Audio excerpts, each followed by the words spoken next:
பரிசுத்த நாமத்திற்கு மகிமை உண்டாவதாக. இந்த பரிசுத்த ஞாயிற்றுக்கிழமை ஆராதனைக்கு ஆரம்பமாக நம் யாவரும் முழங்கால் படியிட்டு ஆண்டவரை நோக்கி பார்ப்போம். யோசனையில் பெரியவரே, ஆராதனை ஆராதனை,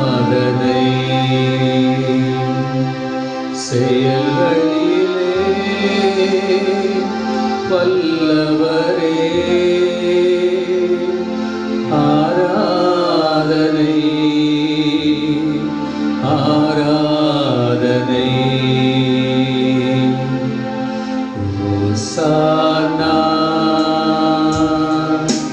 உன்னத தேவனே, ஓசானா ஓசானா ஓசானா. கண்மணி போல் காப்பவரே, ஆராதனை ஆராதனை. கடல் போல சுமப்பவரே, ஆராதனை ஆராதனை. ஓசானா உன்னத தேவனே, ஓசானா ஓசானா ஓசானா. ஒவ்வொரு நாளும் எங்களை வழி நடத்துகிறவரே, ஒவ்வொரு நாளும் எங்களுக்கு ஒத்தாசைகளை அனுப்புகிறவரே, ஒவ்வொரு நாளும் எங்கள் வாழ்க்கையிலே எங்கள் தேவைகள் எல்லாவற்றையும் சந்தித்து நடத்தி வருகிறவரே, நன்றியோடு உம்மை துதிக்கிறோம். மனதார உம்முடைய பரிசுத்த நாமத்தை ஸ்தோத்தரிக்கின்றோம். தகப்பனே, இந்த பரிசுத்த ஆராதனை எங்களுக்கு ஆசீர்வாதமாக மாற்றித்தாரும்.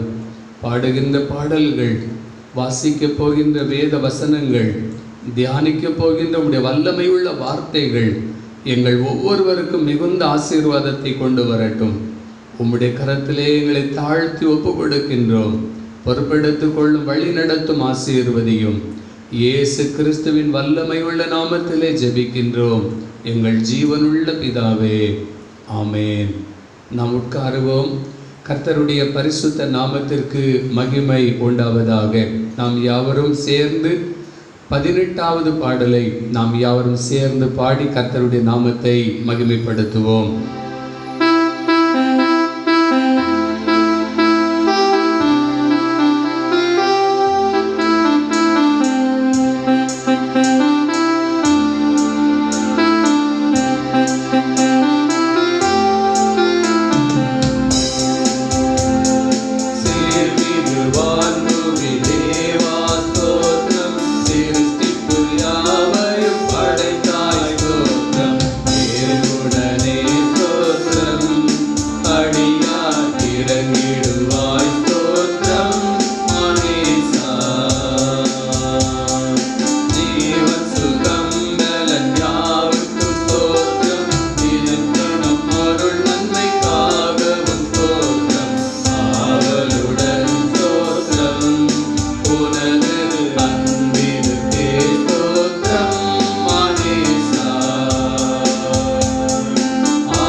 கர்த்தருடைய பரிசுத்த நாமம் மகிமைப்படுவதாக.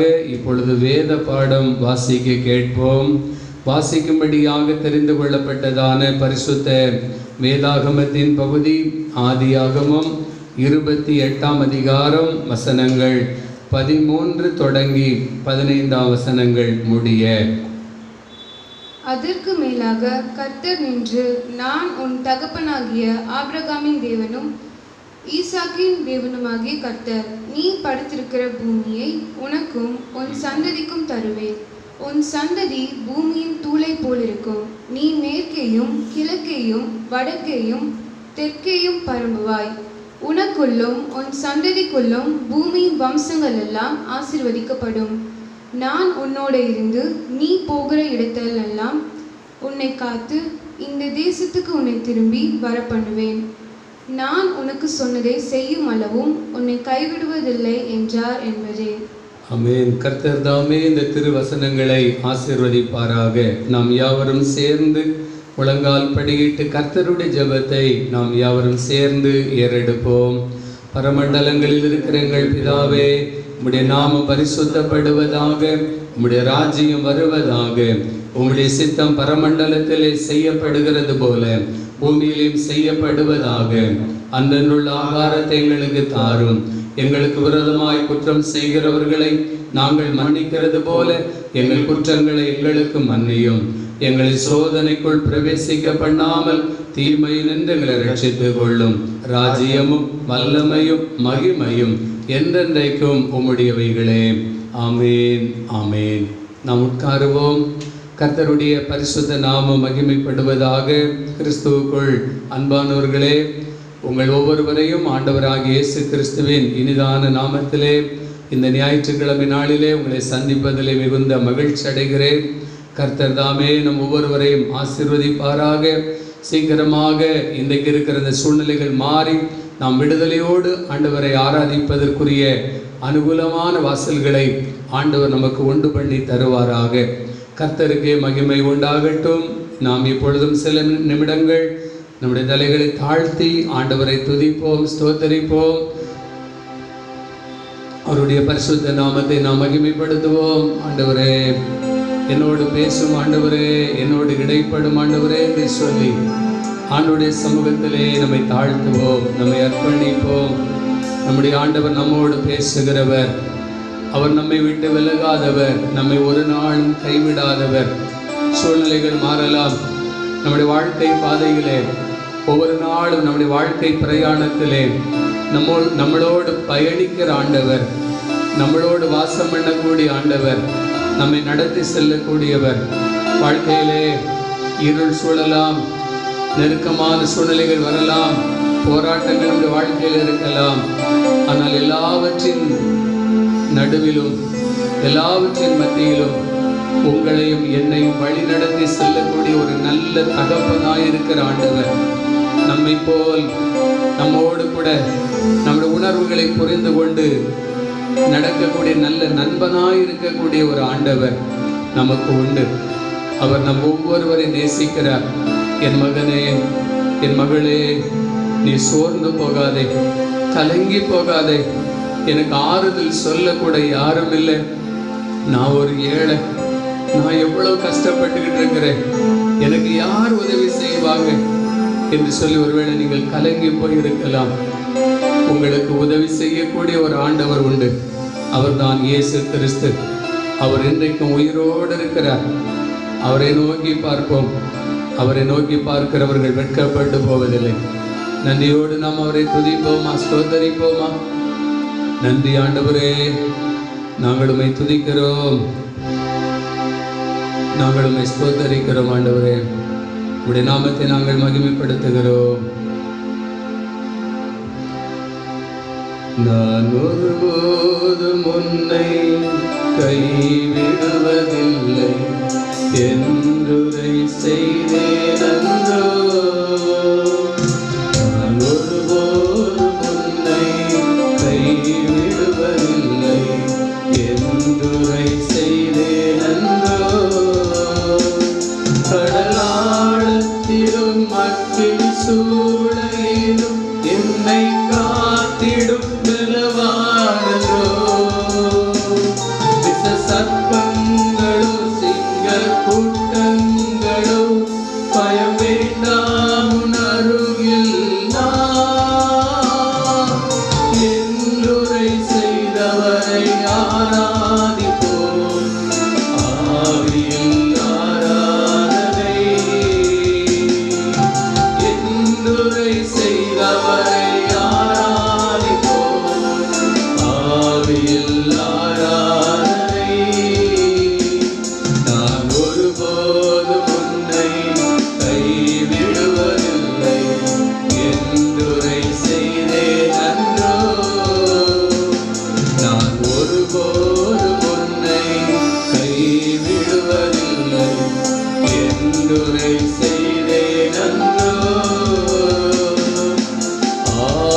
ஆறுதல் தர ஒரு வார்த்தை இல்லை, என்ன வந்தாலும் பயமே இல்லை.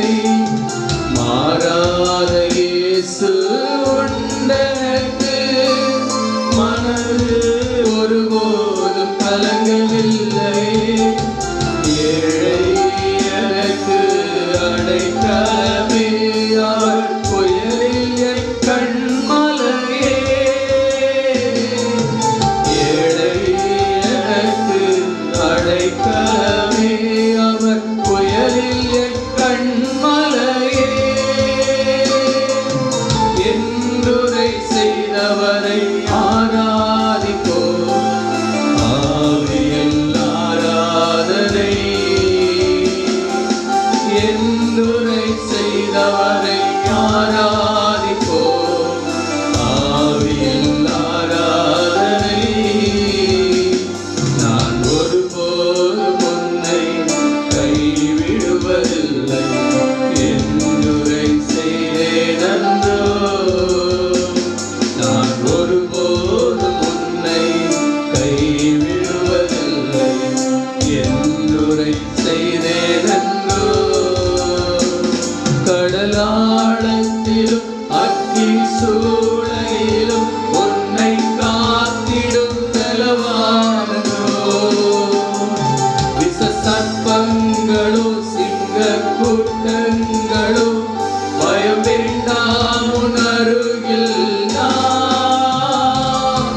என்றுரை செய்தவரை ஆராதிப்போம், ஆவியில் ஆராதனை. என்றுரை செய்தவரை ஆராதிப்போம், ஆவியில் ஆராதனை.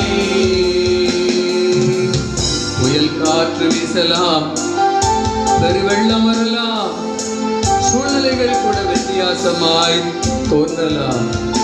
உங்களை என்னையும் பேர் சொல்லி அழைத்தாண்டவர், நான் உங்களை திக்கற்றவர்களாய் விடேன், உங்கள் இருதயம் கலங்காதிருப்பதாக, என்னிடத்தில் விசுவாசமாயிருங்கள் என்று சொல்லியிருக்கிறார்.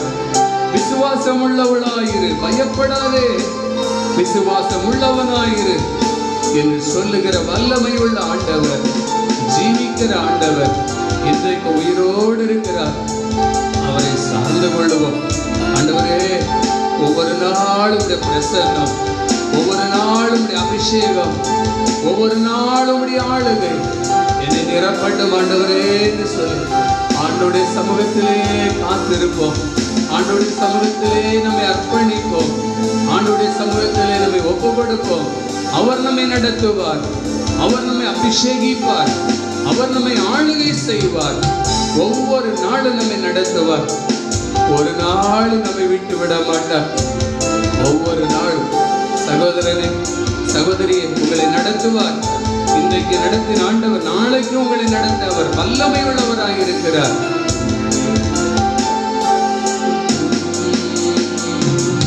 பிரசன்னம் பிரசன்னம் தேவ பிரசன்னம், பிரசன்னம் பிரசன்னம் தேவ பிரசன்னம். கரம் பிடித்த நாயகரே, கரம் பிடித்த நாயகரே, கைவிடாத தூயவரே, கைவிடாத தூயவரே. பிரசன்னம் பிரசன்னம் தேவ பிரசன்னம், பிரசன்னம் பிரசன்னம் தேவ பிரசன்னம். ராஜாவும் பிரசன்னம் போதுமையா, எப்போதும் எனக்கு போதுமையா. எங்களை ஆளுகை செய்யும், வழிநடத்தும், எங்களோடு பேசும் அடியனை மறைத்து நீர் வெளிப்படுவீராக. அடியனுடைய வாயின் வார்த்தைகளும் இருதயத்தின் தியானங்களும் தகப்பனே உம்முடைய சமூகத்திலே பிரீதியாயிருக்கட்டும். அப்பா, நீர் பேசும் தெய்வம், நாங்கள் கேட்கிறோம். இயேசு கிறிஸ்துவின் நாமத்தில் ஜெபிக்கிறோம் பிதாவே, ஆமென், ஆமென். கர்த்தருடைய பரிசுத்த நாமத்திற்கு மகிமை உண்டாவதாக. ஆண்டவராகிய இயேசு கிறிஸ்துவின் இனிதான நாமத்தினாலே உங்கள் யாவரையும் இந்த பரிசுத்த ஞாயிற்றுக்கிழமை நாளிலே உங்களை வாழ்த்தி வரவேற்கின்றேன். ஆண்டவர் இயேசு கிறிஸ்து தாமே உங்கள் அனைவரையும் அதிகமாக ஆசீர்வதிப்பாராக. இந்த நாளிலும் உங்களோடு கூட பகிர்ந்து கொள்ளும்படியாக தெரிந்து கொள்ளப்பட்ட செய்தி ஆதியாகமம் 28ஆம் அதிகாரம் 15ஆம் வசனம்.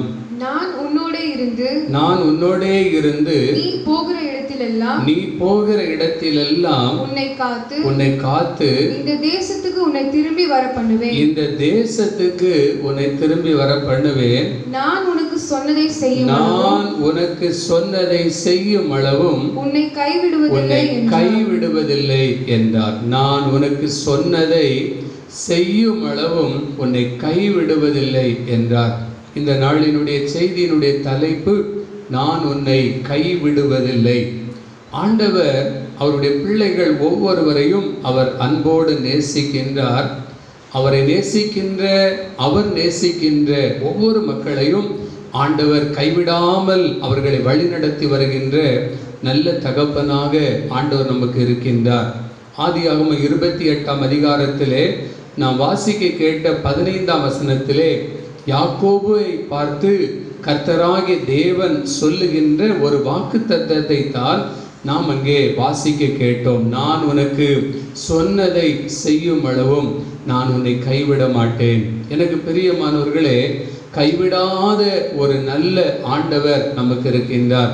எல்லா சூழ்நிலையிலும் அவர் நம்மோடு இருந்து ஒவ்வொரு நாளும் நம்மை வழிநடத்தி செல்லக்கூடியவராக அவர் இருக்கின்றார். வேதத்திலே நாம் வாசிக்கிற இந்த பகுதியிலே யாக்கோபு ஒரு கைவிடப்பட்ட ஒரு மனிதனாக அங்கே நிற்கின்றார். தன்னுடைய சொந்த குடும்பத்தை விட்டு அவர் இப்பொழுது பிரயாணப்பட்டு வருகின்றார்.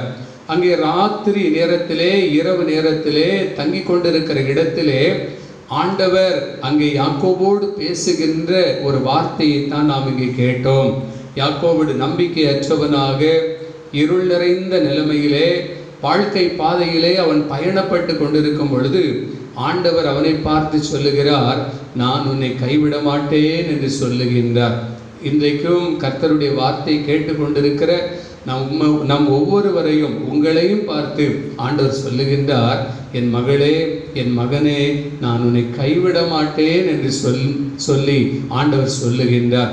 வேதத்திலே நீங்கள் வாசித்து பார்ப்பீர்கள் என்றால் ஆதியாகமம் 31ஆம் அதிகாரம் 41ஆம் வசனத்திலே அதே யாக்கோபு பிற்பாடு தன்னுடைய மாமன் வீட்டிற்கு அவர் கடந்து சென்று 20 வருஷங்கள் அங்கே கடுமையாக உழைக்கிறார். அப்பொழுது அங்கே தன் மாமனாகிய லாபானை பார்த்து சொல்லுகின்றார், என்னுடைய தகப்பனாகிய ஈசாக்கின் பயபக்திக்குரியவர் மாத்திரம் என்னோடு கூட இராமல் போயிருப்பார் என்றால் நீர் என்னை வெறுமையாக அனுப்பிவிட்டிருப்பீர் என்று சொல்லுகின்றார். எனக்கு பிரியமானவர்களே, ஆண்டவர் நம்மோடு இருக்கிறதினால்தான் இம்மட்டும் நாம் அற்புதமாய் ஆசீர்வாதமாய் ஆண்டவர் நம்மை வைத்திருக்கின்றார். அங்கே யாக்கோபு சொல்லுகிறார், நான் ஆசீர்வாதமாய் இருப்பதற்கு காரணம், நான் இன்றைக்கு அற்புதமாய் என் வாழ்க்கை இருப்பதற்கு காரணம் ஈசாக்கின் பயபக்திக்குரியவர் என்னோடு இருக்கின்றார் என்று சொல்லி, அது மாத்திரமல்லாமல் ஆதியாகமம் 48ஆம் அதிகாரம் 15ஆம் வசனத்திலே நான் வாசிக்கும் பொழுது, அவன் யோசேப்பை ஆசீர்வதித்து என் பிதாக்களாகிய ஆபிரகாமும் ஈசாக்கும் வழிபட்டு வணங்கிய தேவனும் நான் பிறந்த நாள் முதல் இந்நாள் வரைக்கும் என்னை ஆதரித்து வந்த தேவன். அவர் சொல்றார் பாருங்க, நான் பிறந்த நாள்ல இருந்து இந்த நாள் வரைக்கும் என்னை ஆதரித்து வந்த தேவன். எனக்கு பிரியமான கர்த்தருடைய ஜனமே, நாம் பிறந்த நாளில் இருந்து இந்த நாள் வரைக்கும் நம்மை கைவிடாமல் ஆதரிக்கக்கூடிய ஒரு நல்ல ஆண்டவர் நமக்கு இருக்கின்றார். அதை யாக்கோபு அறிந்திருந்தபடியினாலே, அந்த வாக்கை அவர் பற்றி கொண்டபடியினாலே, நான் உன்னை கைவிட மாட்டேன் என்று சொன்ன ஆண்டுடைய வார்த்தையை அவர் பற்றி கொண்டபடியினாலே கடைசி வரைக்கும் யாக்கோபை ஆண்டவர் கைவிடாமல் நடத்தினார். அதே ஆண்டவர் உங்களையும் அவர் நடத்த போதுமானவராய் இருக்கின்றார். இன்னும் வேதத்தில் யோசுவாவின் புஸ்தகம் 1ஆம் அதிகாரம் 5ஆம் வசனத்தை வாசிப்போம்.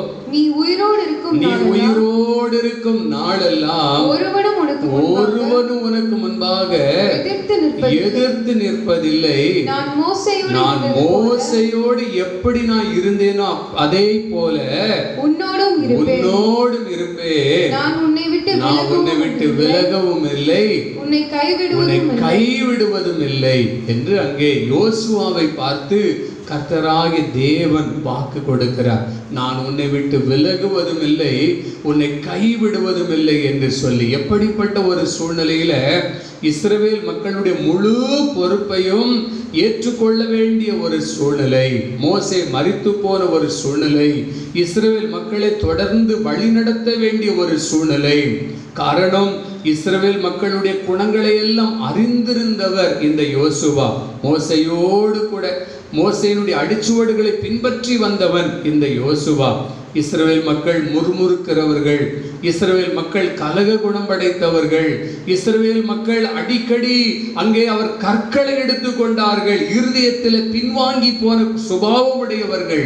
எல்லாவற்றையும் இந்த யோசுவா அறிந்திருந்தபடியினாலே அவர் பயப்பட்ட பொழுதுதான் அங்கே யோசுவாவை பார்த்து ஆண்டவர் சொல்லுகின்றார், நீ பயப்படாத, நான் மோசையோடு இருந்தது போல நான் உன்னோடு இருப்பேன், நான் உன்னை விட்டு விலகுவதும் இல்லை, உன்னை கைவிடுவதும் இல்லை என்பதாக.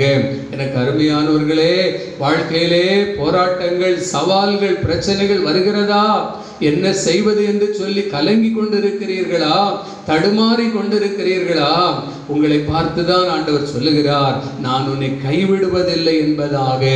சங்கீதம் 27ஆம் சங்கீதம் 10ஆம் வசனத்திலே வாசிக்கின்றோம்.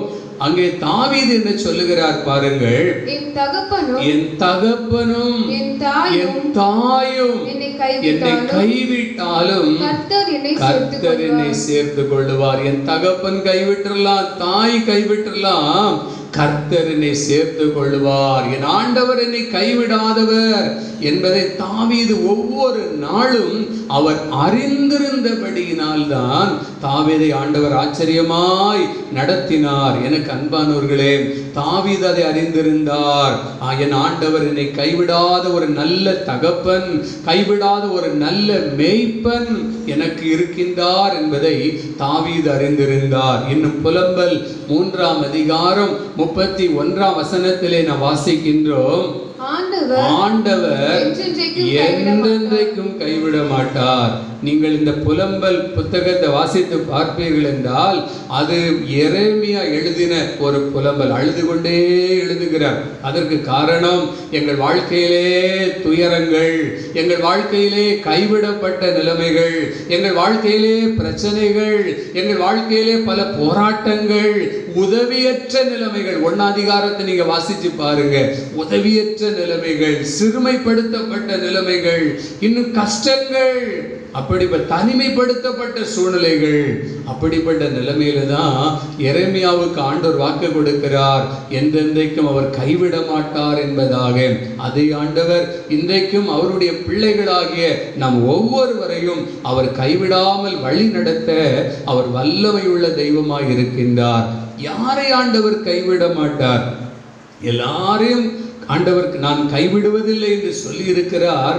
ஆனால் அதே ஆண்டவர் வேதத்திலே நான் யாரை நான் கைவிட மாட்டேன் என்று சொல்லி அவர் தெளிவாக சொல்லி இருக்கிறதையும் நாம் வேதத்திலே வாசிக்க முடிகிறது. முதலாவதாக உபாகமம் 4ஆம் அதிகாரம் 30வது 31வது வசனத்தை வாசிக்க கேட்போம். நீ வியாகுலப்பட இவைகளெல்லாம் தொடர்ந்து பிடிக்கும் போது, மேல் தொடர்ந்து பிடிக்கும் பொழுது, கடைசி நாட்களில் உன் தேவனாகிய கர்த்தரிடத்திலே திரும்பி அவர் சத்தத்திற்கு கீழ்ப்படிவாயானால் உன் தேவனாகிய கர்த்தர் இரக்கமுள்ள தேவனாய் இருக்கிறபடியால் அவர் உன்னை கைவிடவும் மாட்டார், உன்னை அழிக்கவும் மாட்டார்.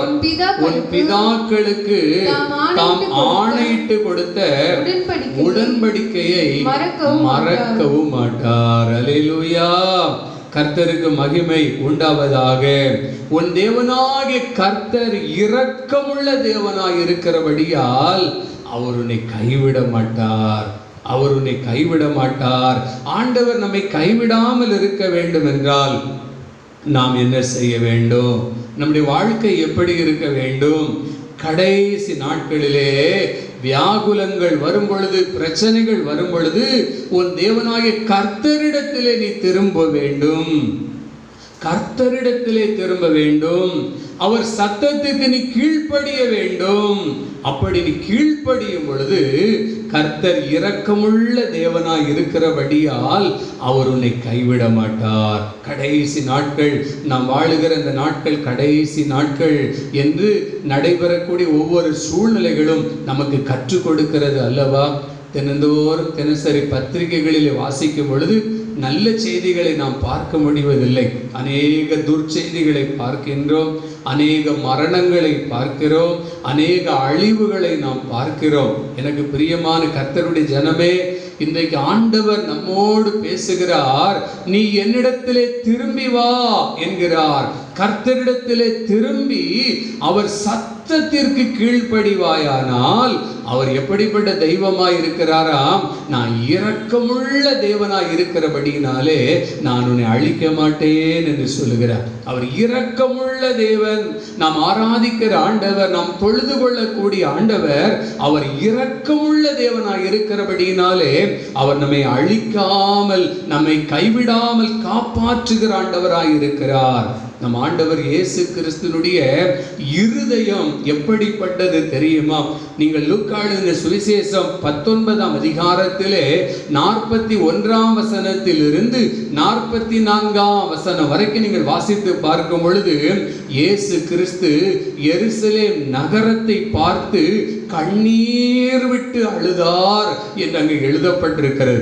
எருசலேம் நகரத்தை பார்த்து கண்ணீர் விட்டு அழுதார். அதற்கு என்ன காரணம் தெரியுமா? நம்முடைய ஆண்டவர் இரக்கமுள்ள தேவன்.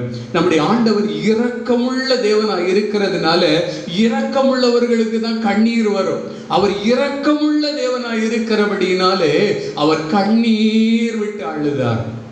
ஏன் தெரியுமா? எருசலேம் நகரம் ஆண்டவரை ஏற்றுக்கொள்ளல. எருசலேம் நகரத்தின் மக்கள் ஆண்டவருடைய சத்தியத்திற்கு செவி சாய்க்காமல் போனார்கள். அதனால் ஆண்டவர் இயேசு கிறிஸ்து பல தடவை எருசலேமிலே வந்து அவர் போதித்தார். எருசலேமே, எருசலேமே, கோழி தன் குஞ்சுகளை தன் செட்டைகளின் கீழே அரவணைத்துக் கொள்ளுவது போல உங்களை நான் அரவணைத்துக் கொள்ள எத்தனையோ தரம் நான் உங்களை தேடி வந்தேன். ஆனா உங்களுக்கோ மனதில்லாமல் போயிற்றே என்று சொல்லி ஆண்டவர் எருசலேம் நகரத்தை பார்த்து கண்ணீர் விட்டு அழுதார். காரணம், நீ செவிகொடாமல் போகிறபடியினாலே, நீ என் சத்தத்துக்கு கீழ்ப்படியாமல் போகிறபடியினாலே, நீர் என்னிடத்திற்கு நீ திரும்பாமல் போனபடியினாலே உனக்கு ஒரு பெரிய அழிவு வரப்போகிறதே என்று சொல்லி அதை உணர்ந்தவராக ஆண்டவர் இயேசு கண்ணீர் விட்டார். இன்றைக்கு ஆண்டவர் அவரை நோக்கி நாம் திரும்பி வராமல் அவரை விட்டு நாம் தூரமாய் போகும் பொழுதெல்லாம் அவருடைய கண்களிலே கண்ணீர் வடிந்து கொண்டிருக்கிறது. என் மகனே, என்னை விட்டு நீ தூரமாய் போகிறாயே, என்னிடத்தில் நீ திரும்பி வரக்கூடாதா? நான் உன்னை கைவிட மாட்டேனே, நான் இரக்கமுள்ள தெய்வம் அல்லவா என்று ஆண்டவர் அங்கலாய்க்கிறார், ஏங்குகிறார். பிரியமானவர்களே, வேதத்திலே நினிவே பட்டணத்தை குறித்து நமக்கு நன்றாய் தெரியும். யோனாவின் சரித்திரத்திலே புத்தகத்திலே நாம் வாசிக்கிறோம். அந்த நினிவே பட்டணம் 3 நாட்கள் பிரயாணப்பட்டு அதை சுற்றி பார்க்க வேண்டும் என்றால் 3 நாள் ஆகும் நடந்து சென்றால். அந்த அளவுக்கு விஸ்தாரமான ஒரு பெரிய பட்டணம். அந்த பட்டணத்திலே யோனா சென்று ஒரு நாள் தான் பிரயாணப்பட்டார், ஒரு பிரசங்கம் தான் பண்ணினார். அந்த ஒரு நாள் பிரயாணத்தில் ஒரு பிரசங்கத்தை கேட்டு நினிவேயின் மக்கள் மனஸ்தாபப்பட்டார்கள், ஆண்டவரை நோக்கி திரும்பினார்கள், ஆண்டவருடைய சத்தத்துக்கு கீழ்ப்படிந்தார்கள். யோனாவிடத்தில் ஆண்டவர் சொல்லி அனுப்பினார், இன்னும் 40 நாட்களிலே அந்த நினிவே பட்டணத்தை நான் அழிக்கப் போகிறேன் என்று சொல்லி.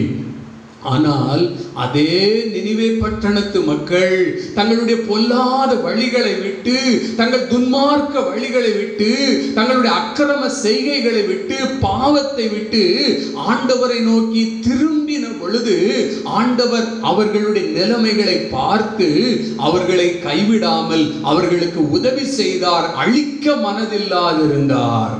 எனக்கு பிரியமானவர்களே, இன்றைக்கும் கூட ஆண்டவர் கண்ணீர் வடிக்கிறார், ஆண்டவர் கண்ணீர் விட்டு அழுகின்றார். தம்மிடத்திலே திரும்பி வருகிற மக்களை அவர் கைவிடாதிருக்கிறார். என் சத்தத்துக்கு செவி கொடுக்க மாட்டாயா? என் மகனே, என் மகளே, உன் சுய விருப்பத்தின்படி, உன் சுய சித்தத்தின்படி, உன் சுய காரியத்தின்படி நீ போய்கொண்டே இருக்கிறாயே. என் வேத வசனத்தின் என் சத்தத்துக்கு நீ செவி கொடுக்க மாட்டாயா? நான் உன்னை கைவிடாமல் இருக்க வேண்டும், உன்னை ஆசீர்வதிக்க வேண்டும், என் குணம் அதுதான், நீ என்னிடத்தில் வரமாட்டாயா என்று சொல்லி ஆண்டவர் ஏங்குகிறவராய் இருக்கிறார். வேதத்திலே யாத்திராகமம் 34ஆம் அதிகாரத்திலே 6வது 7வது வசனத்திலே நாம் வாசித்து பார்ப்போம் என்றால் அவருடைய குணம் எப்படிப்பட்ட குணம் என்று சொல்லி அங்கே சொல்லப்பட்டிருக்கிறது பாருங்கள். கர்த்தர் அவனுக்கு முன்பாக கடந்து போகிற போது அவர்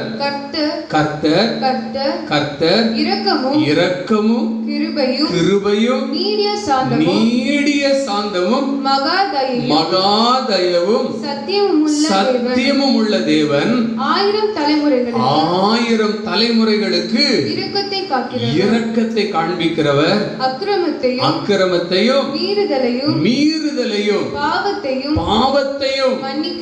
மன்னிக்கிறவர், குற்றவாளியை குற்றமற்றவனாக விடாமல் பிதாக்கள் செய்த அக்கிரமத்தை பிள்ளைகளுடைய பிள்ளைகளிடத்தில் 3ஆம் 4ஆம் தலைமுறை மட்டும் விசாரிக்கிறவர். நம்ம ஆண்டவருடைய அத்தனை குணங்கள் இதுல போட்டிருக்குதுங்க, அத்தனை குணமும் போட்டிருக்கு. ஒரு மனிதன் குற்றம் செய்து விட்டான் என்றால் ஆண்டவரிடத்தில் வந்து, ஆண்டவரே நான் தவறிவிட்டேன், நான் பாவி ஆண்டவரே, இந்த இடத்திலே நான் விழுந்து போய் விட்டேன் என்று சொல்லி ஒப்பு கொடுக்கும் பொழுது, அறிக்கை செய்யும் பொழுது, ஆண்டவருடைய முகத்தை நோக்கி கடந்து வரும் பொழுது, அவருக்கு நேராய் வரும் பொழுது அவருடைய பாவங்களை எல்லாம் மன்னிக்கிறாரு, மீறுதல்களை எல்லாம் நீக்கி விடுகிறார். ஆனால் அந்த குற்றத்தை அவன் அவன் முழு மனதோடு அதை ஏற்றுக்கொண்டு அறிக்கை செய்யாமல் அதை மறைத்து மற்றவர்களை விட நான் ஒன்று குறைந்தவன் அல்ல என்று சொல்லி தனக்கு தானே நீதி சொல்லிக் கொண்டு வாழ்வான் என்றால் அது 1000 தலைமுறை. வேதத்தில் நீங்க வாசிச்சு பாருங்க, இரக்கம் 1000 தலைமுறை. அது மாத்திரமல்ல, அப்படி அறிக்கை செய்யாதவருடைய பாவம் 3ஆம் 4ஆம் தலைமுறை, பிள்ளைகளுடைய பிள்ளைகள் வரைக்கும் என்று சொல்லப்பட்டிருக்கிறது. எனக்கு அருமையானவர்களே, வேதத்தில் நீங்கள் 1 சாமுவேல்ல 15ஆம் அதிகாரத்திலே 11ஆம் வசனத்தை நீங்கள் வாசித்து பார்ப்பீர்கள் என்றால், இஸ்ரவேல்ல முதல் அரசன் சவுல் கழுதை தேடி வந்தவனுக்கு ஆண்டவர் ஒரு பெரிய மேன்மையை கொடுத்தார். ஒரு சின்ன கோத்திரத்தை சார்ந்தவனுக்கு, பென்யமீன் என்கிற 12வது கோத்திரத்தை சார்ந்தவனுக்கு இஸ்ரவேலின் 12 கோத்திரங்களையும் அரசாளுகை செய்யக்கூடிய ஒரு பெரிய பொறுப்பு ஆண்டவர் கொடுத்தார். ஆனால் அந்த சவுல் தான் வாழ்ந்திருந்த பொழுது, தான் மேன்மை அடைந்திருந்த பொழுது அவன் செய்த காரியம் என்ன? வாசியுங்கள். நான் சவுலை ராஜாவாக்கினது எனக்கு மனஸ்தாபமாய் இருக்கிறது. அவன் என்னை விட்டு திரும்பி என் வார்த்தைகளை நிறைவேற்றாமல் போனான் என்றார். யார் அப்படி சொல்றதுன்னா, ஆண்டவர் சொல்லாருங்க, நான் சவுலை ராஜாவாய் அபிஷேகம் பண்ணினது எனக்கு மனஸ்தாபமா இருக்கு. காரணம் என்ன தெரியுமா? நான் ராஜாவை வைத்தா அவன் என்னையே தேடுவான் நீ நினைச்சேன், என்னையே பிடிச்சுக்குவான் நீ நினைச்சேன், எனக்காக வாழுவான் நீ நினைச்சேன், என்ன பிரியப்படுத்துவான் நீ நினைச்சேன். ஆனா அவன் என்னை விட்டு திரும்பி என் வார்த்தைகளை நிறைவேற்றாமல் போனா அதை நினைச்சு மனஸ்தாபம்னா வேதனைப்படுற. ஆண்டவர் வேதனைப்படுகிறார். எனக்கு அருமையானவர்களே, இன்னைக்கு உங்களுக்கு ஆண்டவர் நல்ல குடும்பத்தை கொடுத்திருக்கலாம், உங்களுக்கு நல்ல வேலை வாய்ப்புகளை கொடுத்திருக்கலாம், நல்ல சூழ்நிலைகளை கொடுத்திருக்கலாம். இப்படிப்பட்ட இந்த நிலைமையில உங்கள் வாழ்க்கை ஆண்டவருக்கு நேராய் கடந்து போய் கொண்டிருக்கிறதா, அல்லது ஆண்டவரை விட்டு நீங்கள் திரும்பி இருக்கிறீர்களா? யோசித்து பாருங்கள். ஆண்டவரை நோக்கியதாய் உங்கள் வாழ்க்கை கடந்து போகும் பொழுது, ஆண்டவருடைய சத்தத்துக்கு நீங்கள் கீழ்ப்படிந்து வாழும் பொழுது, ஒரு நாளும் அவர் உங்களை கைவிட மாட்டார், உங்களை அழிக்கவும் மாட்டார் என்று பரிசுத்த வேதம் நமக்கு கற்றுக் கொடுக்கிறது. இரண்டாவதாக சங்கீதங்களின் புஸ்தகம் 9ஆம் சங்கீதம் 10ஆம் வசனம். கர்த்தாவே, உம்மை தேடுகிறவர்களை நீர் கைவிடுகிறதில்லை, ஆதலால் உமது நாமத்தை அறிந்தவர்கள் உம்மை நம்பியிருப்பார்கள். கர்த்தாவே, உம்மை தேடுகிறவர்களை நீர் கைவிடுகிறதில்லை. ஆண்டவரை தேடுகிறவர்களை அவர் கைவிடுகிறதில்லை. ஆதலால் உமது நாமத்தை அறிந்தவர்கள் உம்மை நம்பியிருப்பார்கள். யார் ஆண்டவரை தேடுவாங்க? அவர் அறிந்திருக்கிறவங்க தான் ஆண்டவரை தேடுவாங்க. ஆண்டவர் யார்? அவர் எப்படிப்பட்ட தெய்வம்? அவர் எப்படிப்பட்ட வல்லமையுள்ள தெய்வம்? எப்படிப்பட்ட குணாதிசயங்களுடைய தெய்வம்? அவர் எப்படி என் ஜெபத்திற்கு பதில் கொடுக்கிற தெய்வம் என்பதை ஒரு மனிதன் தனிப்பட்ட வாழ்க்கையில் அறிந்திருக்கும் பொழுதுதான் அவனால் ஆண்டவரை தேடாம இருக்க முடியாது. அதனால்தான் தாவீது சொல்லுகிறார், ஆண்டவரே, உமது நாமத்தை அறிந்தவர்கள் எப்பொழுது உம்மை நம்பி இருப்பாங்க. உம்மை அறிந்திருக்கிறவங்க தனிப்பட்ட வாழ்க்கையிலே என் ஆண்டவரை எனக்கு தெரியும், நான் அவரை அறிந்திருக்கிறேன். யோவான் எழுதின சுவிசேஷம் 1ஆம் அதிகாரம் 38ஆம் வசனத்திலே ஆண்டவர் இயேசு கிறிஸ்து கேட்ட முதல் கேள்வி அங்கே எழுதப்பட்டிருக்கிறது. என்ன தேடுகிறீர்கள்? அங்கே யோவானுடைய சீடன் பேதுருவும் அந்திரேயாவும் அங்கே நிற்கிறார்கள். அவர்களை பார்த்து ஆண்டவர் இயேசு கேட்கிறார், என்ன தேடுகிறீர்கள்? அவங்க என்ன சொன்னாங்க தெரியுமா? போதகரே, நீர் எங்கே தங்கி இருக்கிறீர்? உடனே இயேசு கிறிஸ்து அடுத்த வசனத்தில் சொல்லுகிறார், வந்து பாருங்கள். அவங்க வந்து பார்த்தாங்க. பார்த்துக்கிட்டு அவங்க என்ன சொன்னாங்க தெரியுமா? நாங்கள் மேசியாவை கண்டோம். எனக்கு அருமையானவர்களே, ஆண்டவரை அறிந்து கொண்டார்கள். ஒரு நாளிலே இயேசுவோடு தங்கினார்கள். இயேசுடைய வாழ்க்கையை பார்த்தார்கள். மேசியா இயேசுதான் என்பதை அவர்கள் கண்டு கொண்டார்கள். இன்றைக்கு நாம் எதை தேடிக் கொண்டிருக்கிறோம்? பொன்னை தேடுகிறோம், புகழை தேடுகிறோம், நம்முடைய பெயருக்கு பெருமையை தேடுகிறோம், அந்தஸ்தை தேடுகிறோம், எல்லாவற்றையும் தேடுகிறோம். ஆனால் தேட வேண்டிய முதலாவது என்ன? முதலாவது தேவனுடைய ராஜ்யத்தை, அவருடைய நீதியை தேடுங்கள் என்று வேதம் நமக்கு கற்றுக் கொடுக்கிறது அல்லவா? அவரை தேடுகிறவர்களை ஆண்டவர் ஒரு நாளும் அவர் கைவிடுகிறதில்லை. அவருடைய நாமத்தை அறிந்தவர்கள் அவரை நம்பி இருப்பார்கள். ஆண்டவர் அறிந்தவர்கள் தாங்க ஆண்டவரை தேட முடியும். தாவீது அதை குறித்து என்ன சொல்லுகிறார்? தாவீது தன்னுடைய மகன் சாலோமனை பார்த்து சொல்லும் பொழுது அங்கே என்ன சொல்லுகிறார்? 1 நாளாகமம் 28ஆம் அதிகாரம் 9ஆம் வசனத்தை வாசியுங்கள். என் குமாரனாகிய சாலோமனே, நீ உன் பிதாவின் தேவனை அறிந்து அவரை உத்தம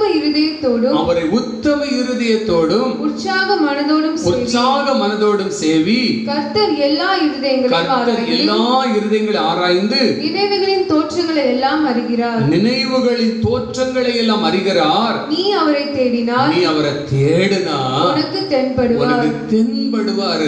நீ அவரை விட்டுவிட்டால் அவர் உன்னை என்றைக்கும் கைவிடுவார். நீ அவரை விட்டுட்டீனா, நீ தேடுனா உனக்கு தென்படுவாரு. நீ அவரை தேடணும். ஆண்டவரை அறிந்திருந்தால் நாம் அவரை தேடுவோம். 20வது வசனத்தை வாசிங்க. தாவீது தன் குமாரனாகிய சாலோமோனை நோக்கி நீ பலம் கொண்டு தைரியமாய் இருந்து இதை நடப்பி பயப்படாமலும் கலங்காமலும் இரு. தேவனாகிய கர்த்தர் என்னும் என் தேவன். பாருங்க, அவர் தாவீது என்ன சொல்றார்? தேவனாகிய கர்த்தர் என்னும் என் தேவன் உன்னோடே இருப்பார். கர்த்தருடைய ஆலயத்தை பாருங்க, தேவனாகிய கர்த்தர் என் தேவன் உன் கூட இருப்பாரு. நீ ஆலயத்திலாம் நீ கட்டு முடிக்க வரைக்கும் அவர் உன்னை கைவிட மாட்டாரு என்று அங்கே சொல்லப்பட்டிருக்கிறதை நாம் பார்க்கிறோம். என் தேவன். காரணம், தாவீதுக்கு அந்த அனுபவம் இருந்தது. என் தேவன். நீங்கள் சங்கீதத்தில் எல்லாம் வாசிச்சு பாருங்க, தேவனே நீர் என் தேவன், அதிகாலமே உம்மை தேடுவேன் என்று அவர் சொல்லி இருப்பார். வேதத்துல சங்கீதத்தில் எல்லாம். எனக்கு அன்பான என் தேவன். அப்படிப்பட்ட ஒரு அனுபவம் இன்றைக்கு நமக்கு உண்டா? இன்னைக்கு அநேக மக்கள் வீட்டுல செத்தவங்க படத்தை வச்சு செத்தவங்களை தேடிக்கிட்டு இருக்கிறாங்க. இன்னைக்கு அநேக மக்கள் மனிதனை கடவுளாக தேடிக்கொண்டிருக்கிறார்கள். இன்னைக்கு நாம் எதை தேடிக்கொண்டிருக்கிறோம்? எந்த காரியத்தை தேடிக்கொண்டிருக்கிறோம்? ஆண்டவரை தேடும் பொழுது அவர் ஒரு நாள் நம்மை கைவிடுகிறதில்லை என்று வேதத்திலே வாசிக்கின்றோம். அவருடைய நாமத்தை அறிந்தவர்கள் எப்பொழுதும் அவரை நம்பி இருப்பார்கள். ரூத்தின் சரித்திரத்தில் நம்ம எல்லாருக்கும் தெரிந்த சம்பவம் தான். ரூத்தின் சரித்திரத்தில் அங்கே நகோமியோடு ரூத்து பிரயாணப்பட்டு வரும் பொழுது அங்கே நகோமி பார்த்து ரூத்து சொல்லுகிறாள், உம்முடைய தேவன் என்னுடைய தேவன், உம்முடைய தேவன். இதுவரைக்கும் நான் வித்தியாசமா வாழ்ந்திருக்கலாம், ஏதோ ஒரு விக்கிரகங்களை நான் வழிபட்டு இருக்கலாம், ஆனால் இந்த நாள் முதற்கொண்டு நீங்க ஆராதிக்கிற அந்த தெய்வம் தான் என்னுடைய தேவன் என்று சொல்லி ஏற்றுக்கொள்ளுகிறாள். அதன் பிற்பாடு என்ன நடந்தது தெரியுமா? ரூத்தின் சரித்திரம் 4ஆம் அதிகாரம் 11ஆம் வசனத்திலே நான் வாசிக்கும் பொழுது ரூத்துக்கு ஆண்டவர் அற்புதமான ஆசீர்வதிக்கப்பட்ட ஒரு வாழ்வை கொடுக்கிறார். அங்கே இருக்கக்கூடிய அந்த பெத்லகேமில் இருக்கக்கூடிய ஒலிமுக வாசல்லே மக்களும் மூப்பர்களும் கூடி வந்து அந்த ரூத்தையும் போவாசையும் எப்படி வாழ்த்துகிறார்கள் தெரியுமா? எல்லா மக்களும் சேர்ந்து, கர்த்தர் உங்களை வாழ்ந்திருக்க செய்வாராக, கர்த்தர் உங்களை வாழ்ந்திருக்க செய்வாராக. எனக்கு பிரியமானவர்களே, நீங்கள் உண்மையான ஜீவனுள்ள தெய்வம் யார் என்பதை அறிந்திருப்பீர்கள் என்றால் நீங்க ஆண்டவரை தேடாம இருக்கவே முடியாது. நீங்க அப்படி ஆண்டவரை தேடும் பொழுது அவர் என்ன செய்வார் என்றால் உங்களை வாழ்ந்திருக்க செய்வார், உங்களை வாழ்ந்திருக்க செய்வார். சங்கீதங்களின் புஸ்தகம் 69ஆம் சங்கீதம் 32ஆம் வசனத்திலே வாசிக்கிறோம், சாந்த குணமுள்ளவர்கள் இதை கண்டு சந்தோஷப்படுவார்கள். தேவனை தேடுகிறவர்களே உங்கள் இருதயம் வாழும். தேவனை தேடுகிறவர்களுடைய இருதயம் வாழும் என்று சொல்லி வேதம் சொல்லுகிறது. ஆண்டவரை தேடுகிறவர்களை அவர் ஒரு நாளும் கைவிட மாட்டார். கடமைக்காக அல்ல, முழு இருதயத்தோடு அவரை நாம் எந்த அளவுக்கு அறிந்திருக்கிறோமோ அந்த அளவுக்கு ஆண்டவரை தேடுவோம். ராத்திரி தேடுவோம், பகல்ல தேடுவோம். நமக்கு எப்பெல்லாம் ஆண்டவரை நோக்கி பார்க்கணும்னு எண்ணம் வந்து கொண்டிருக்கிறதோ அப்பொழுதெல்லாம் நாம் ஆண்டவரை தேடுகிறவர்களாய் மாறிவிடுவோம். அப்படிப்பட்ட மக்களை ஆண்டவர் கைவிட மாட்டார். மூன்றாவதாக சங்கீதம் 37ஆம் சங்கீதம் 25ஆம் வசனம் சொல்கிறது, நான் இளைஞனாய் இருந்தேன், முதிர் வயது உள்ளவனும் ஆனேன், ஆனாலும் நீதிமான் கைவிடப்பட்டதையும் அவன் சந்ததி அப்பத்துக்கு இறந்து திரிகிறதையும் நான் காணவில்லை. நீதிமான் கைவிடப்பட்டதில்லை, அவன் சந்ததி அப்பத்துக்கு சாப்பாட்டுக்கு கஷ்டப்படுகிறதை நான் காணவில்லை என்று தாவீது தன்னுடைய அனுபவத்தில் அவர் எழுதுகிறார். எனக்கு பிரியமானவர்களே, நீதிமானை கர்த்தர் கைவிடுவதில்லை. யார் நீதிமான்? வேதத்திலே நீங்கள் வாசித்து பார்ப்பீர்கள் என்றால் எப்படி ஒரு மனிதன் நீதிமானாய் ஆக்கப்படுகிறான், மாற்றப்படுகிறான்? நம்முடைய சுய கிரியைகளினாலா, நம்முடைய பக்தியினாலா, அல்லது நம்முடைய சுய காரியங்களினாலா, தான தர்மம் பண்ணுவதினாலா? இல்லவே இல்லை. வேதம் என்ன சொல்லுகிறது? ரோமர் 3:23 சொல்லுகிறது, எல்லாரும் பாவம் செய்து தேவ மகிமை அற்றவர்களானோம். எல்லாரும் பாவம் செய்து ஆண்டவருடைய மகிமையை நாம் இழந்து போய்விட்டோம். ஆகவே வேதம் என்ன சொல்லுகிறது? 24ஆம் வசனம், ரோமர் 3:24, இலவசமாய் அவருடைய கிருபையினாலே கிறிஸ்து கிறிஸ்து இயேசுவில் உள்ள மீட்பை கொண்டு நீதிமான்கள் ஆக்கப்படுகிறார்கள். நாம் எப்படி நீதிமான்கள் ஆக்கப்படுகிறோம்? இலவசமாய் தேவனுடைய ஆண்டவர் இயேசு கிறிஸ்துவில் உள்ள மீட்பை கொண்டு நமக்காக அடிக்கப்பட்டாரே, நம்முடைய பாவங்களை சிலுவையிலே சுமந்தாரே, அக்கிரமக்காரர்களில் ஒருவராக அவர் எண்ணப்பட்டாரே, நம்முடைய மீறுதல்களின் நிமித்தம் அவர் காயப்பட்டாரே, நம்முடைய அக்கிரமங்களின் நிமித்தம் அவர் நொறுக்கப்பட்டாரே, நமக்காய் சாபமாக்கப்பட்டாரே, நமக்காய் துப்பப்பட்டாரே, நமக்காய் அவமானப்படுத்தப்பட்டாரே, நமக்காக அந்த கேடு அடைந்தாரே, நமக்காக பாளையத்துக்கு புறம்பாக்கப்பட்டாரே. அப்படிப்பட்ட ஆண்டவர் இயேசு கிறிஸ்துவில் உள்ள மீட்பின் மூலமாக, அந்த ரட்சிப்பின் மூலமாக, அந்த கல்வாரி சிலுவையிலே சிந்தப்பட்ட இரத்தத்தின் மூலமாக யார் ஒருவர் அதை விசுவாசிக்கிறார்களோ, எனக்காக இயேசு அடிக்கப்பட்டார், எனக்காக இயேசு இரத்தத்தை சிந்தினார், என்னுடைய வாழ்க்கை ஆசீர்வாதமாய் மாற்றும்படியாக என்று யார் ஒருவர் அந்த உணர்வை, அந்த விசுவாசத்தை பெற்றுக்கொள்ளுகிறார்களோ, அவர்களுடைய பாவங்களை எல்லாம் இயேசு மன்னித்து அவர்களை நீதிமான்களாய் ஆக்குகிறார். அப்படி நீதிமான்களாய் ஆக்கப்பட்ட மக்களை ஆண்டவர் கடைசி வரைக்கும் அவர் கைவிடாமல் வழி நடத்துகிற ஆண்டவராய் இருக்கிறார். வேதத்தில் முதலிலே ஒரு நீதிமான் என்று பழைய ஏற்பாட்டில் எழுதப்பட்டிருக்கிறது. யார் அந்த நீதிமான்? நோவா. நாம் ஆதியாகமம் 7ஆம் அதிகாரம் 1ஆம் வசனத்தில் வாசிக்கும் பொழுது அங்கே கர்த்தராகிய தேவன் நோவாவை பார்த்து சொல்லுகிறார், இந்த சந்ததியில் உன்னை எனக்கு முன்பாக நீதிமானாக கண்டேன் என்று சொல்லுகிறார். எனக்கு முன்பாக உன்னை நீதிமானாக கண்டேன். காரணம், நோவாவின் காலத்தில் எப்படி நடந்ததோ அப்படியே மனுஷகுமாரன் வரும் காலத்திலும் நடக்கும். புசிப்பும் குடிப்பும் பெண் கொண்டும் பெண் கொடுத்தும் அப்படிப்பட்ட சூழ்நிலையில் தானே இன்றைக்கும் இருக்கிறது. நோவாவின் காலத்திலும் அப்படிப்பட்ட ஒரு சூழ்நிலை இருந்தது. ஆனால் அவன் வாழ்ந்த தன்னுடைய ஜனங்களுக்குள்ளே, வாழ்ந்த தன்னுடைய மக்களுக்குள்ளே கர்த்தருடைய பார்வையிலே அவன் நீதிமானாய் இருந்தான். இன்றைக்கு ஆண்டவர் நம்மளை பார்த்து கொண்டே இருக்கிறார். கர்த்தருடைய பார்வையில நம்முடைய வாழ்க்கை எப்படி இருக்கிறது? நாம் நீதிமான்களாய் வாழும்படியாக ஆண்டவர் இயேசு கிறிஸ்து சிலுவையில் இரத்தத்தை சிந்தி ஜீவனை கொடுத்திருக்கிறார். பிரியமானவர்களே, லோத்து ஒரு நீதிமான் என்று 2 பேதுரு 2ஆம் அதிகாரம் 7வது 8வது வசனத்தில் வாசிக்கிறோம். காரணம், அங்கே இருக்கக்கூடிய அந்த சோதம் குமர பட்டணத்து மக்களுடைய பாவத்தை பார்த்து பார்த்து இருதயத்திலே வாதிக்கப்பட்டான். இருதயத்துல வேதனை, இப்படியெல்லாம் இருக்கிறாங்களே, அப்படி நீங்கள் வாதிக்கப்படுகிறீர்களா? ஆண்டவரே, இப்படியெல்லாம் இன்னைக்கு மக்கள் வாழ்ந்து கொண்டு இருக்கிறார்களே, இப்படியெல்லாம் தவறு செய்து கொண்டு இருக்கிறார்களே, இப்படிப்பட்ட அக்கிரமத்துக்கெல்லாம் மக்கள் அடிமையா இருக்கிறார்களே, பாவ பழக்க வழக்கத்தில் விழுந்து கிடக்கிறார்களே, கண்டதையெல்லாம் தெய்வம் என்று கண்மூடி தொழுது கொண்டு இருக்கிறார்களே, இப்படிப்பட்ட இருதயம் உங்களுக்கு இருக்கிறதா?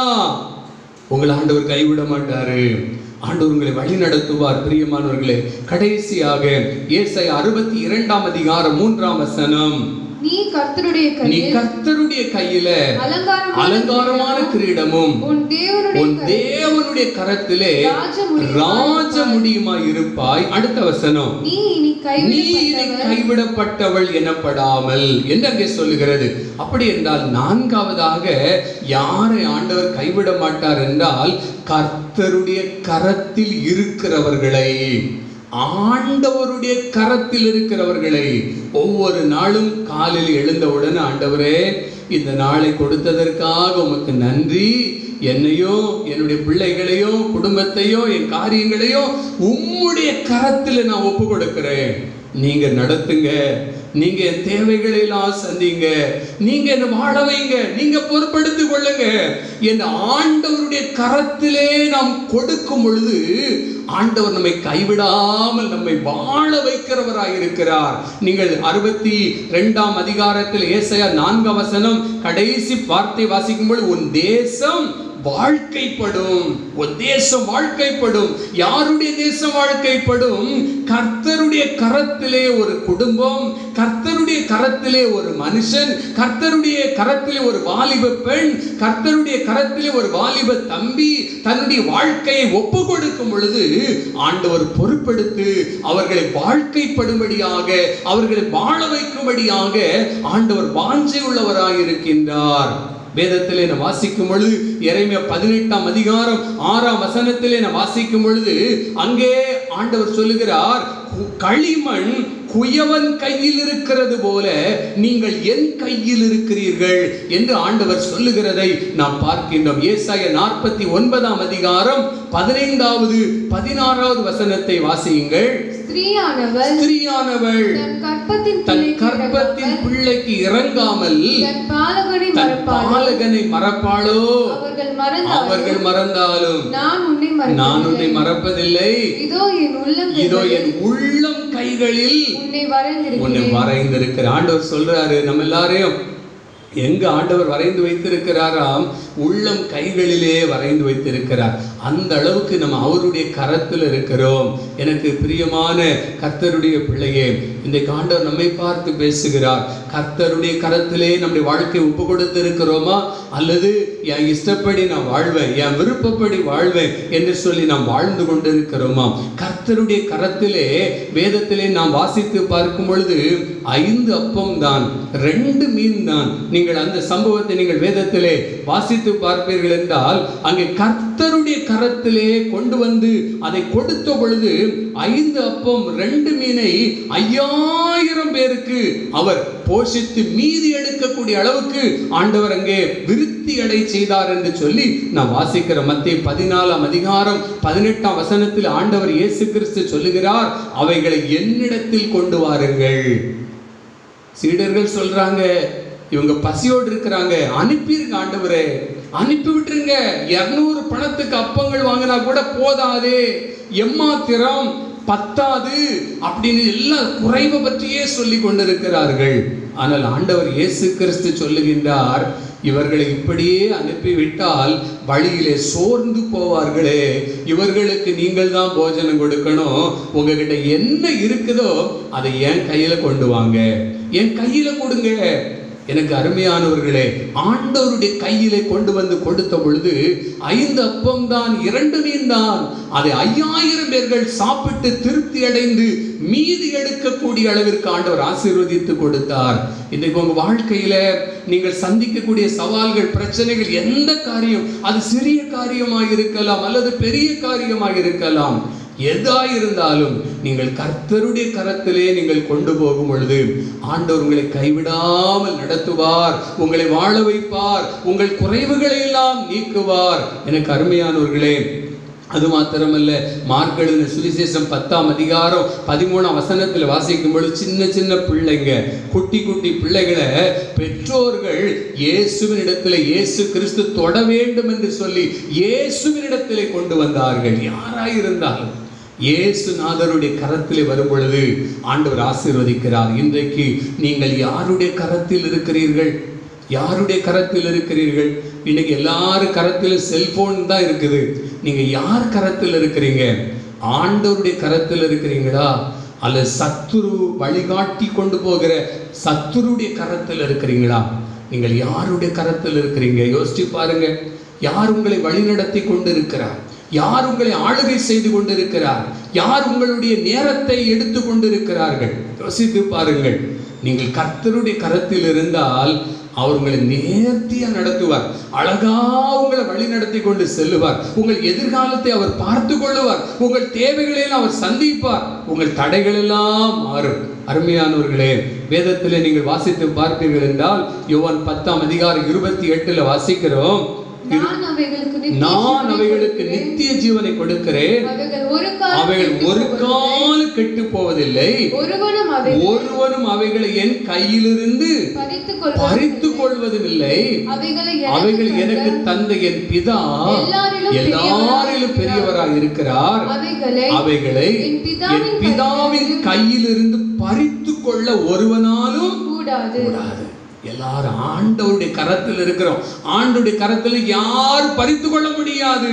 நீங்கள் அவருடைய கரத்திலே ஒப்பு கொடுக்கும் பொழுது நாம் கைவிடப்படாமல் இருக்கும்படியாக ஆண்டவர் இந்த உலகத்தில் வந்த பொழுது அவர் என் தேவனே ஏன் என்னை கைவிட்டீர் என்று அவர் கதறினார். காரணம், நாம் கைவிடப்படாமல் இருக்கும்படியாக அவர் நமக்காய் கைவிடப்பட்ட அனுபவத்தின் வழியாக கடந்து சென்றார்.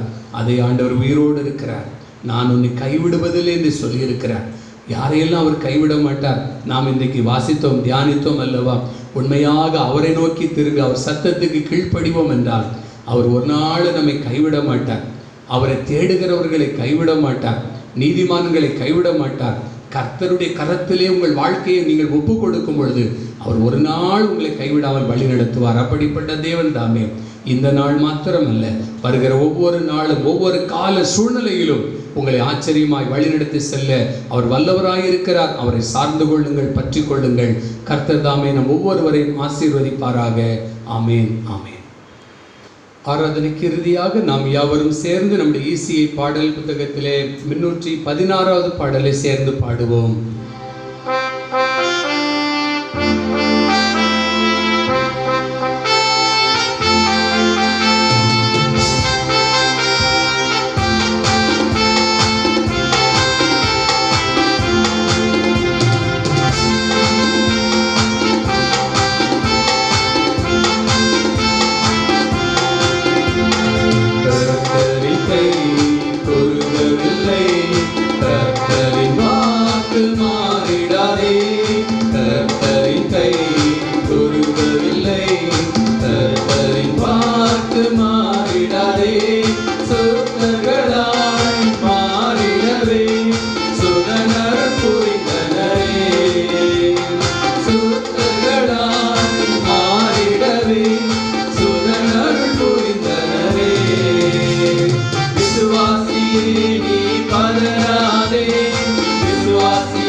ஜெபிப்போம். அன்பின் ஆண்டவரே, நன்றியோடுமை நாங்கள் துதிக்கிறோம், ஸ்தோத்தரிக்கிறோம். அப்பா, எங்களோடு பேசி நம்முடைய வல்லமை உள்ள வார்த்தைகளுக்காய் ஸ்தோத்திரம்.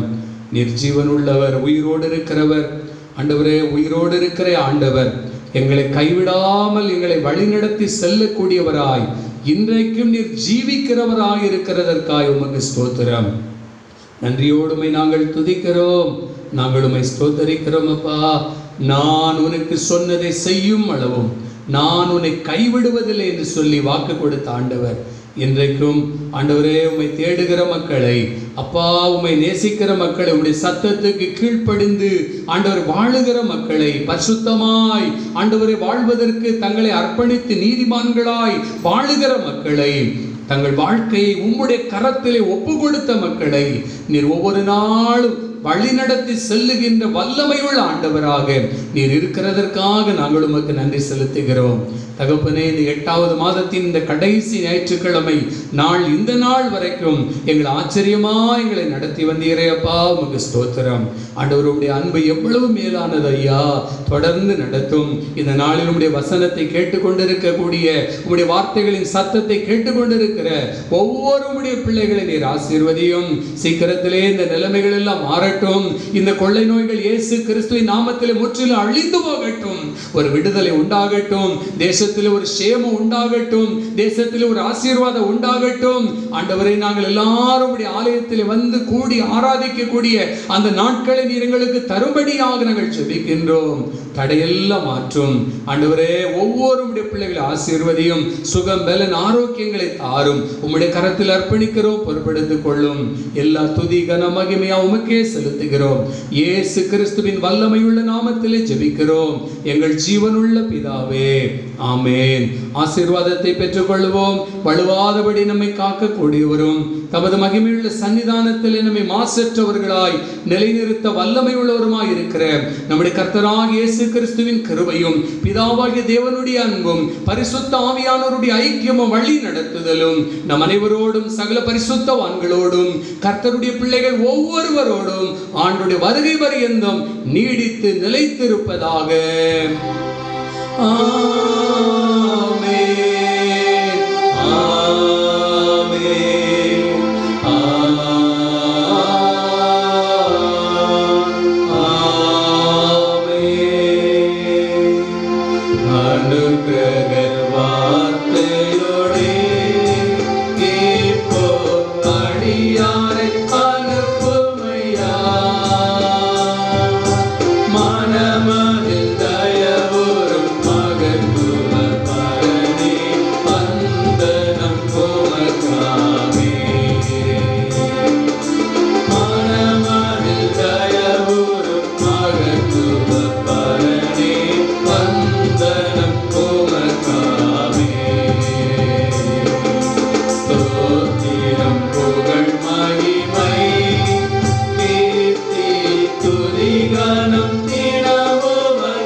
கர்த்தர் உங்களோடு இருப்பாராக. அவர் உமது ஆவியோடும் இருப்பாராக. சமாதானத்தோடு சென்று வருவோம் கர்த்தருடைய நாமத்தினாலே. ஆமென். கர்த்தரை ஸ்தோத்தரிப்போம். என் ஆத்துமாவே கர்த்தரை ஸ்தோத்தரி, என் முழு உள்ளமே அவருடைய பரிசுத்த நாமத்தை ஸ்தோத்தரி. என் ஆத்துமாவே கர்த்தரை ஸ்தோத்தரி, கர்த்தர் செய்த சகல உபகாரங்களை மறவாதே. ஆமென், ஆமென். எல்லாருக்கும் ஸ்தோத்திரம். கர்த்தர் உங்களை அனைவரையும் ஆசீர்வதிப்பாராக. ஆமென். God bless you. ஆழ உயரமாய் எவ்வளவு அன்பு கூர்ந்தார். என்ன துன்பங்கள் வந்தாலும் அவர் என்னை கைவிட மாட்டார். காக்கும் வல்ல மீட்பர் உண்டெனக்கு, காத்திடு